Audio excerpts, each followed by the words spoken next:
اسلام علیکم ورحمۃ اللہ۔ اسلام میں شرم و حیا کی اہمیت ہے، لیکن بعد اوقات دین کے اہم مسائل کو بیان کرنا ضروری ہوتا ہے، چاہے وہ بظاہر حیا کے خلاف لگیں۔ ایک گناہ جو آج کل بہت عام ہوتا جا رہا ہے وہ بیوی سے غیر فطری طریقے سے ہم بستری کرنا ہے، خاص طور پر پچھلے راستے سے، جو کہ سخت گناہ ہے اور جس پر اللہ اور اس کے رسول نے لعنت بھیجی ہے۔ یہ گناہ اکثر فحش مواد دیکھنے اور غیر اخلاقی عادتوں کے باعث پیدا ہوتا ہے۔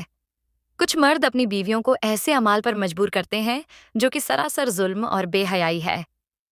اگر بیوی انکار کرے تو بعد مرد طلاق یا جنا کی دھمکی دیتے ہیں، جو اور زیادہ بڑا گناہ ہے۔ یہ اعمال صرف گناہ ہی نہیں بلکہ جسمانی بیماریوں کا سبب بھی بنتے ہیں، جیسے ایڈز، جو مغربی کلچر سے ہمارے معاشرے میں آ رہا ہے۔ ایسے گناہوں سے انسان کی فطرت خراب ہو جاتی ہے، پھر وہ حلال طریقے سے خوش نہیں ہوتا۔ اس کا حل یہ ہے کہ آدمی صبر کرے، ماحول بدلے اور اگر لت لگی ہے تو علاج کروائے۔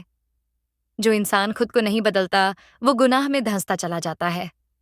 برائی کو روکنے کے لیے بات کرنا ضروری ہے تاکہ معاشرہ پاکیزہ رہ سکے۔ پیغام: اپنی شہوت کو قابو میں رکھو، صرف حلال راستہ اختیار کرو، گناہوں سے بچو اور اللہ کی رضا کو مقدم رکھو۔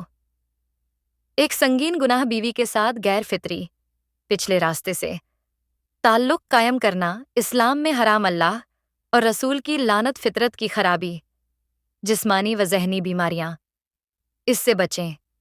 اسلام علیکم ورحمۃ اللہ۔